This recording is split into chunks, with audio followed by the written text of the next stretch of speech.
duas propostas de reforma tributária estão tramitando no Senado e na Câmara dos Deputados.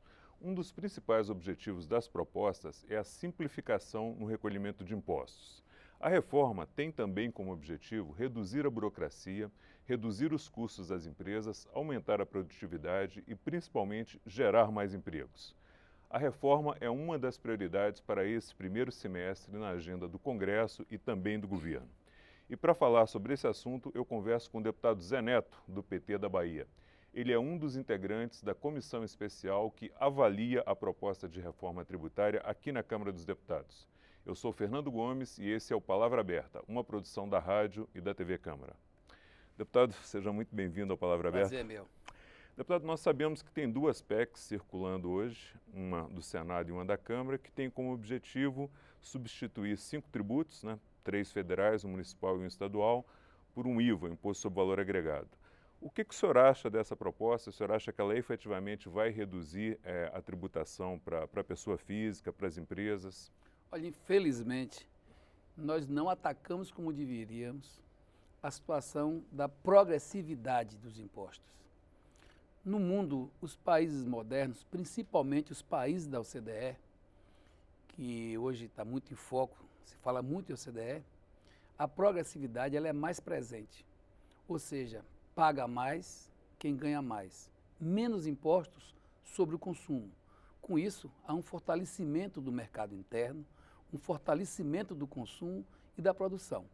E, evidentemente, esse assunto não foi tratado como deveria dentro dessa discussão que foi travada aqui na casa. A gente espera que esse assunto volte, inclusive, porque, nesse momento, os fundamentos da nossa economia, que já demonstra claramente uma grande fragilização no seu conjunto, estão requerendo uma política econômica que enxergue mais o mercado interno, o setor produtivo nacional, o fomento nacional e o investimento público.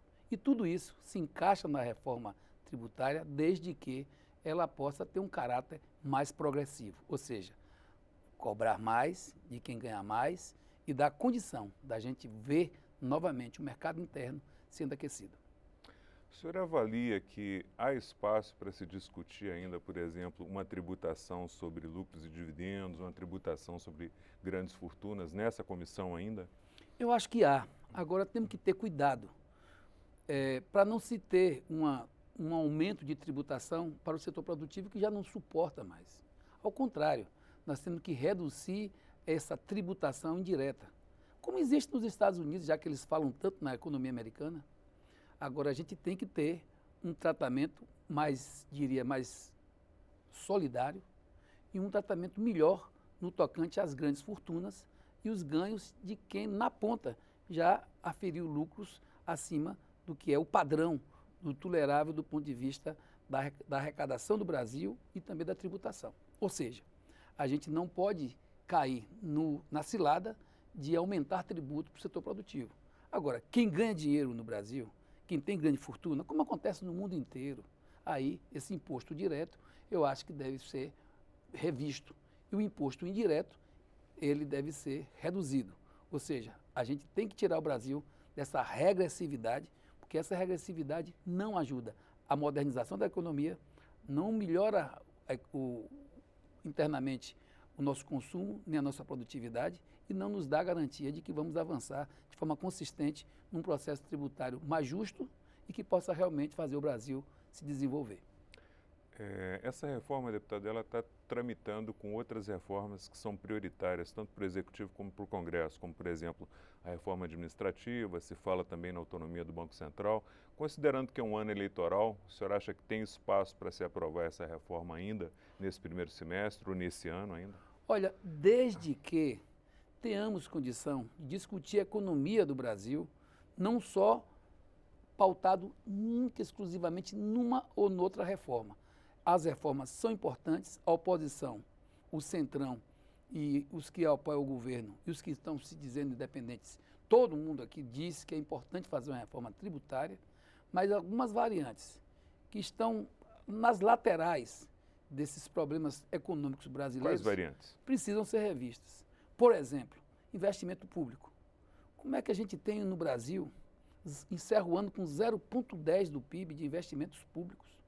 Quando os países da OCDE e outros países que não são da OCDE, mas que estão em desenvolvimento, encerram o ano com mais de 3,30.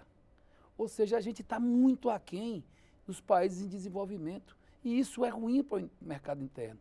O nosso fomento, os bancos como o BNDES, eles estão sendo aniquilados. E nós estamos vendo de longe os outros países podendo fazer fomento público e o Brasil atrás. Isso gera o quê? Isso gera uma fragilização interna. E, para completar, algumas decisões que são tomadas no governo. Por exemplo, o que é que está acontecendo com a nossa Constituição Civil? Eles estão apostando que a Constituição Civil vai tocar sozinha? Em nenhum lugar do mundo está acontecendo isso. Vá na China que tem investimento público, vá nos Estados Unidos que tem investimento público, existe política habitacional, existe política de ser solidária à construção civil, à economia nacional e o próprio mercado interno ganhar com os recursos e os investimentos públicos necessários.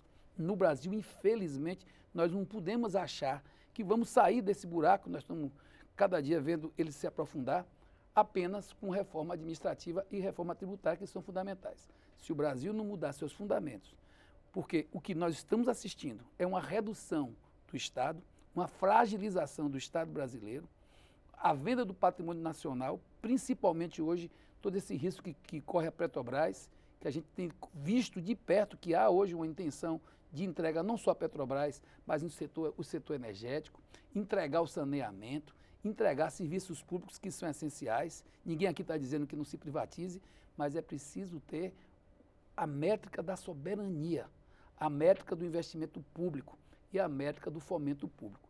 Se nós não fizermos esse dever de casa, nenhuma reforma vai credibilizar o Estado brasileiro para que investidores externos possam encontrar no Brasil um porto seguro para os seus investimentos. Deputado, muito obrigado por seus esclarecimentos aqui. Seja sempre muito bem-vindo à Palavra Aberta. Eu que agradeço. Reforma tributária é um caminho importante, mas temos que ver a reforma tributária com os fundamentos econômicos de nossa economia para que possamos dar passos seguros para que o Brasil tenha um futuro econômico aplausível. Eu conversei com o deputado Zé Neto, do PT da Bahia. Ele é um dos integrantes da comissão especial que avalia a proposta de reforma tributária aqui na Câmara dos Deputados. A você que nos acompanhou até agora, muito obrigado pela audiência e até a próxima.